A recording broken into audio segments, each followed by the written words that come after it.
네, 하나님 나라의 의와 기쁨과 평강이 가득하기를 예수님의 이름으로 축복합니다. 오늘 말씀의 제목은 그럼에도 부족함을 느끼는 이유입니다. 오늘 1절 말씀을 보면 다윗은 여호와는 나의 목자시니 내게 부족함이 없으리로다 라고 고백하고 있습니다. 여기서 부족함이 없다라는 의미는 결핍이 없다, 모자란 것이 없다라는 뜻입니다. 사랑하는 성도 여러분, 여호와 하나님께서 여러분의 목자가 되심을 믿으십니까? 그러면 다윗이 고백한 것처럼 내게 부족함이 없습니다 라고 고백할 수 있습니까? 실제적으로 고백할 수 있습니까? 참 이 부분은 힘든 부분이에요. 우리가 다윗과 같이 지금 여호와는 나의 목자신 걸 내가 믿습니다 라고 고백을 하는데 느끼기에는, 실제로 느끼기에는 그것 때문에 내가 부족함이 없습니다, 나의 삶에 부족함이 없습니다, 나에게 부족함이 없습니다 라고 고백하기가 참 어려운 현실이라는 것이죠. 그러면 왜 다윗과 우리는 다같이 여호와는 나의 목자십니다 라고 고백을 하는데 왜 다윗은 그렇기 때문에 나는 부족함이 없습니다 라고 자신 있게 얘기하는데 왜 우리는 그 부분에 대해서 자신 있게 하나님 저는 부족함이 없습니다, 결핍이 없습니다, 만족합니다 라고 느끼지 못하는 것일까? 이 부분을 오늘 생각해 보고자 합니다. 시편 23편은 다윗이 말년에 쓴 고백입니다. 우리는 다윗의 좋은 모습을 많이 기억해서 여호와는 나의 목자시니 내가 부족함이 없으리로다 라고 다윗이 고백한 것을 우리는 어떻게 보면 당연하게 여깁니다. 다윗이니까 하나님께서 다윗을 정말 목동이라는 아주 낮은 자리에서 왕으로 세워주셨는데, 그리고 다윗이 기도할 때마다 하나님께서 다 응답해 주셨는데, 그렇게 살면은 당연히 여호와는 나의 목자시니 내가 부족함이 없으리로다 고백할 수 있지 라고 생각할 수가 있습니다. 하지만 저는 솔직하게 다윗과 같이 살려고 그러면은 우울증에 빠질 것 같아요. 왜냐하면 다윗의 그 인생을 보면은 오히려 좋았던 일도 있었지만은 참으로 어려운 일들이 참 많았습니다. 다윗이 어릴 때부터 형들에게, 막내로 태어나서 형들에게 많은 비난들을 받고 무시를 받고 살았었죠. 그리고 또 결혼해서도 장인인 사울왕이 다윗을 죽이려고 10년 이상 쫓아다녔어요. 그래서 다윗은 장인어른을 피해서 사막에서 10여 년 이상 도망다니면서 생활했습니다. 여러분 그 고통이 이해가 가십니까? 사막에서 엄청난 고통이죠. 젊은 나이에, 어린 나이에 덥고 물도 없고. 그렇죠. 그리고 또 결혼을 해서는 자녀를 낳았는데 자녀 중에 서로 살인이 일어났어요. 서로 죽이는 일들이 일어났어요. 자녀끼리 죽이는 거. 그것을 보는 아버지의 심정은 헤아릴 수가 없죠. 또 압살롬이라는 자녀는 그 다윗왕을 죽이려고 쿠데타까지 일으킵니다. 정말 어떻게 보면은 다윗은 그의 인생에서 정말 고난이 많았고 고통이 많았고 부족함이 많은 그런 사람이었습니다. 이런 다윗과 같은 고통을 겪은 사람은 많지 않습니다. 여러분들에게 그 다윗과 같은 삶을 살라고 하면은 정말 눈물로 우울증에 빠져 살이 많을 겁니다. 자녀들이 자기가 있는 앞에서 자녀들이 막 서로 죽이는 일을 보면은 미치지 않을 거야 어떻게 부모가 있을 수 있습니까? 그런데도 불구하고 다윗은 오늘 고백에 여호와는 나의 목자시니 내가 부족함이 없습니다 라고 고백할 수 있다는 것이죠. 자, 그러면은 이 다윗은 어떻게 이런 고백을 할 수 있을까라는 부분입니다. 그것은 다윗이 무엇이 부족함인가, 그리고 무엇이 갈급함인가에 대한 인식이 달랐다는 것이죠. 성도 여러분, 우리는 부족함이 없다라고 생각할 때에 무엇을 먼저 생각하냐면은 만사형통이라는 단어를 먼저 생각합니다. 내가 부족함이 없으면 만사, 모든 일이 다 형통하게 돼서 사업도 잘 되고 자녀도 잘 되고 가정도 잘 되고 내가 하는 모든 일들이, 내가 원하는 모든 일들이 다 잘 될 때에, 그때에 나는 부족함이 없다, 그렇게 고백할 수 있다라고 생각을 합니다. 아멘. 그런데 물론 하나님께서는 이 땅에 우리의 육체에 필요한 것, 우리의 삶에 필요한 것들을 채워주십니다. 그리고 또 그것을 위해서 기도하라고 말씀하시죠. 예수님께서도 주기도문에 일용할 양식을 주옵시고라고 너희는 기도해라 라고 말씀하시는 거고, 또 오늘 2절 말씀에서도 그가 나를 푸른 풀밭에 누이시며 쉴만한 물가로 인도하시는다 라고 말씀하시면서 하나님께서 우리의 육체적인 필요, 삶에 필요한 것들을 채워주시는 그런 하나님을 말씀해 주고 있습니다. 그걸 통해서 하나님께서 우리에게 만족감을 주십니다. 아멘. 그런데 그 이후에 3절부터 보면은 내 영혼을 승시키시고 라고 말씀하고 있죠. 그리고 의의 길로 인도하시는다 라고 말씀하고 있습니다. 아멘. 하나님께서는 우리의 육체의 만족뿐만 아니라 더욱더 우리에게 원하시는 것이 무엇이냐면 영적인 갈급함, 영적인 만족을 채워주시고 그것을 위해서 더욱더 우리들에게 사모하며 살라라고 말씀하고 있습니다. 아멘. 그래서 빌립보에서도 보면은 이 땅의 것에 자족하는 자가 되라라고 말씀하고 있죠. 그리고 또 안목의 정욕과 육신의 정욕과 이생의 자랑에 이런 죄악들, 욕심들을 벗어버려야 된다라고 말씀하고 있습니다. 우리가 더욱더 영적인 것, 그것에 대한 사모함과 예수 그리스도를 표대로 삼고 살아가야 될 것을, 의의 길을 가야 될 것을 하나님께서는 말씀하고 있죠. 아멘. 그래서 다윗은 무엇에 대해서 부족함을 느끼고 무엇에 대해서 갈급함을 느꼈냐면은 그 다윗의 고백을 보면은 알 수가 있습니다. 다윗이 왕궁에서 호화 생활을 누리는 것만, 그것이 만족함이 아니라 오히려 다윗은 다른 것을 더 만족하고 갈급했던 것을 볼 수 있어요. 시편 84편 10절 말씀 보면은 이렇게 다윗이 고백합니다. 주의 궁전에서의 한 날이 다른 곳에서의 첫날보다 나은즉 악인의 장막에 사는 것보다 내 하나님의 성전 문지기로 있는 것이 좋사오니라고 고백하고 있습니다.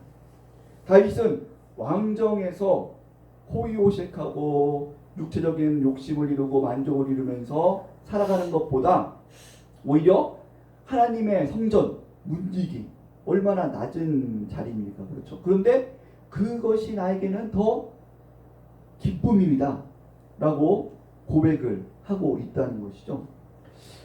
이 하나님의 전, 주의 궁전, 또 오늘 시편 23편 6절 말씀에서도 끝절 6절 말씀에 보면 내가 여호와의 집에 영원히 살리로다 라고 다윗이 고백하는 것처럼 이 여호와의 집, 이 여호와의 집은 과연 어떤 의미가 있을까요?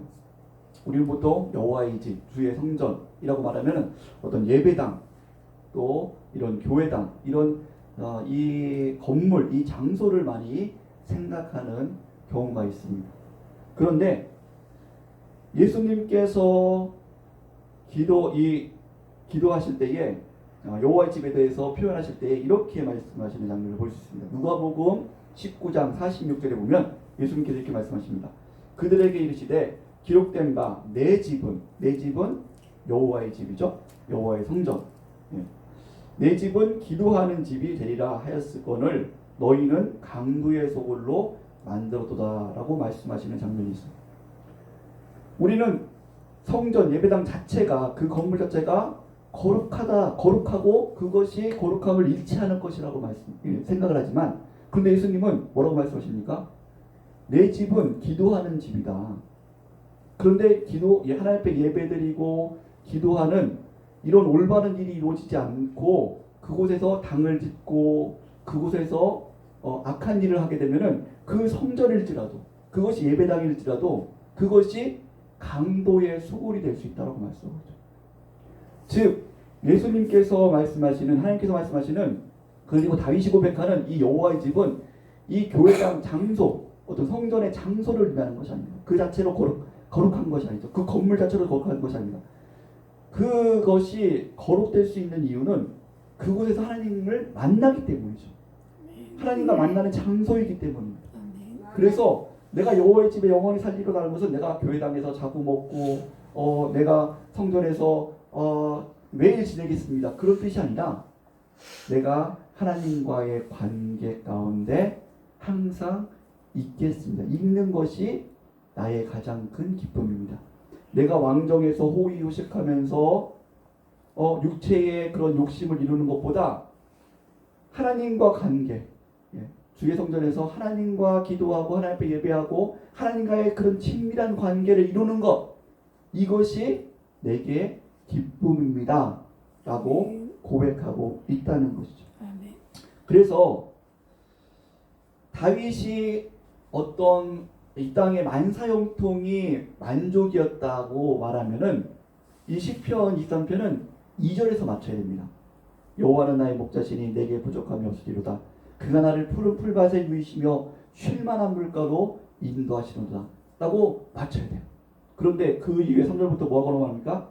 내 영혼을 소생시키시고 자기 이름을 위하여 의의 길로 인도하시노다 라고 말씀하셨죠. 내 영혼이 소생될 뿐만 아니라 하나님의 영광을 위해서 하나님의 영광을 기뻐하는 삶을 살 수 있도록 하나님의 영광을 이룰 수 있도록 또 나를 의의 길로 인도하십니다. 이것이 다윗에게 기쁨이 되었던 거죠. 그리고 사망의 음침한 골짜기일지라도 두려워하지 않을 것은 주께서 나와 함께 하심이라. 주님께서 나와 함께 하시는 것이 내게 기쁨인 것이고 내 평생의 선하심과 인자하심이 반드시 나를 따르니 내가 여호와의 집에 영원히 살리로다. 여호와의 집 아까 뭐라고 말씀드렸죠? 단순히 장소적 개념이 아니라 하나님과의 관계. 내가 하나님과 함께 있고 하나님과 친밀하고 또 하나님을 닮아가는 것. 이것이 내가 영원히 사는 이것이 나의 기쁨입니다 라고 다윗이 고백하고 있는 것을 볼 수 있습니다.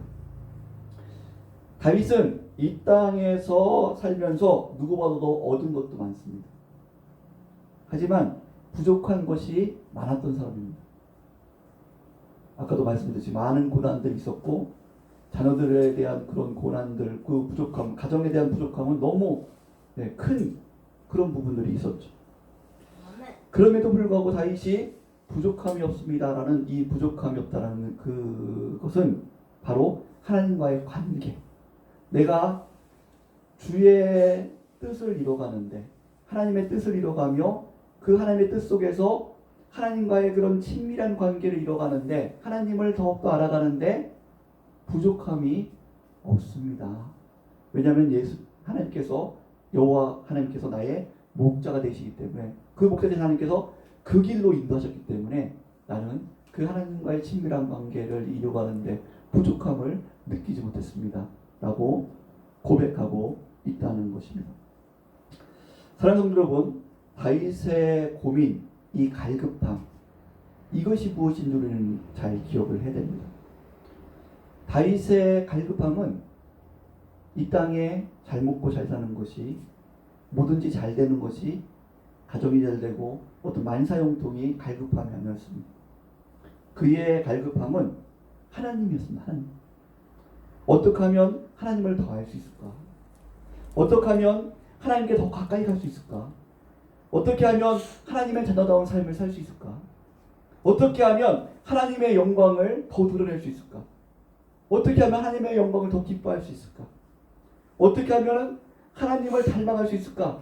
이것이 다윗의 갈급함이었다는 거죠. 사슴이 시냇물을 찾기에 갈급한 같이 내 영혼을 쥐를 찾기에 갈급하나이다. 이런 갈급함이 세상 사람들과는 달랐다는 것입니다.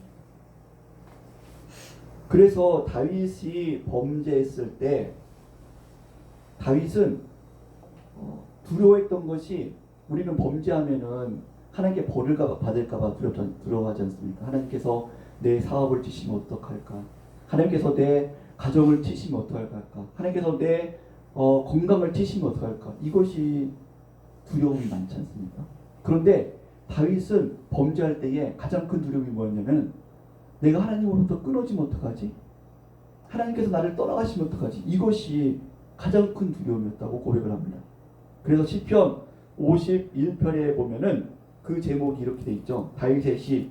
다윗이 밧세바와 동침한 후 선지자 나단이 그에게 왔을 때라고 제목이 붙어 있습니다. 그리고 그 속에서 나단 선지자를 통해서 하나님께서 그 다윗의 범죄함을 드러냈을 때에 다윗이 뭐라고 회개하냐면 11절에 보면은 이렇게 고백합니다. 시편 51편 11절입니다. 나를 주 앞에서 쫓아내지 마시며 주의 성령을 내게서 거두지 마소서.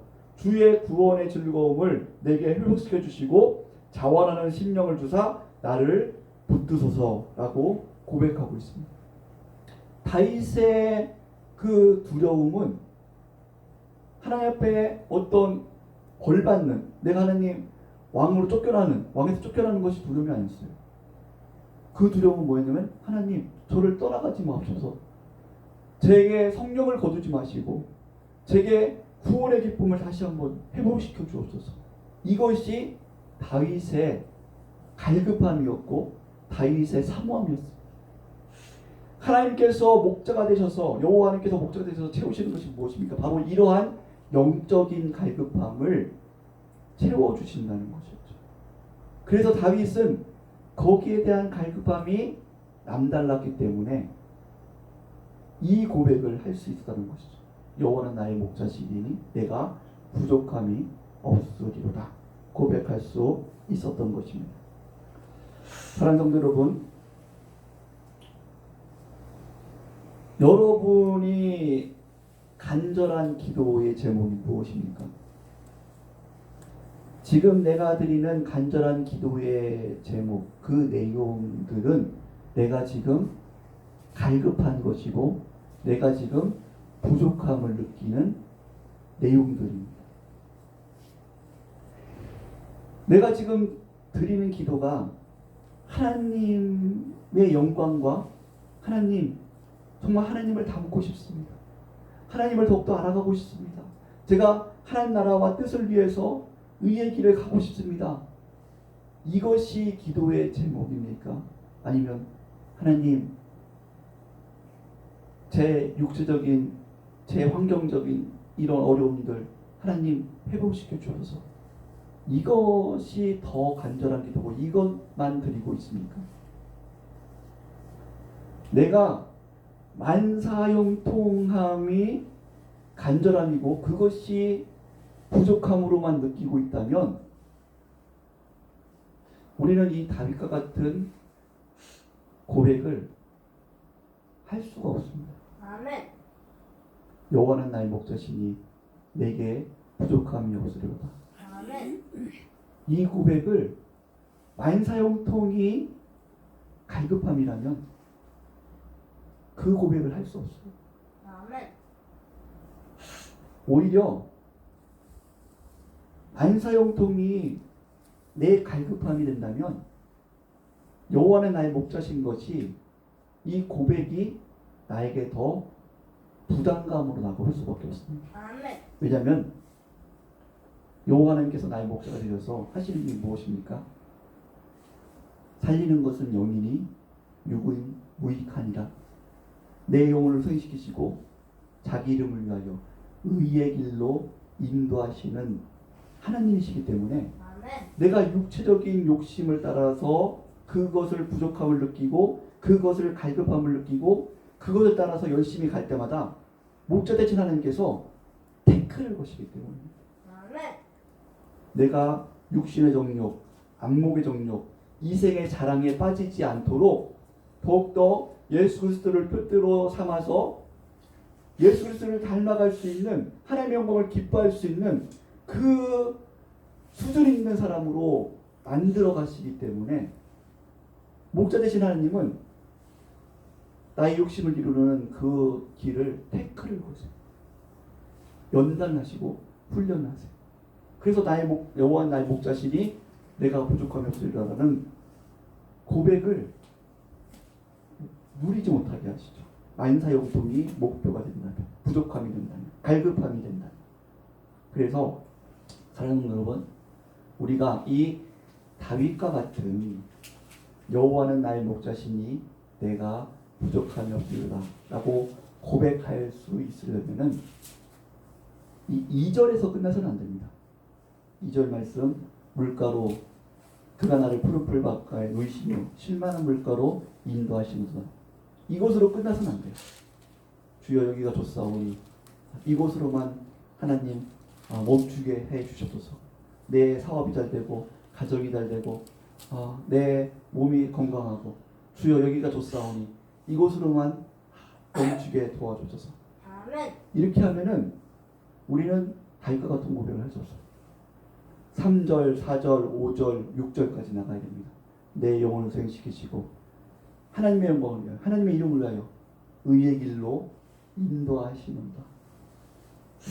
그것을 갈급할 수 있어야 돼요. 그것을 만족으로 삼을 수 있어야 돼요. 아멘. 그래서 신앙생활을 할 때 여러분 한 해 한 해가 지날수록 내가 지금 예수님을 하나님을 이만큼 더 알아갔구나.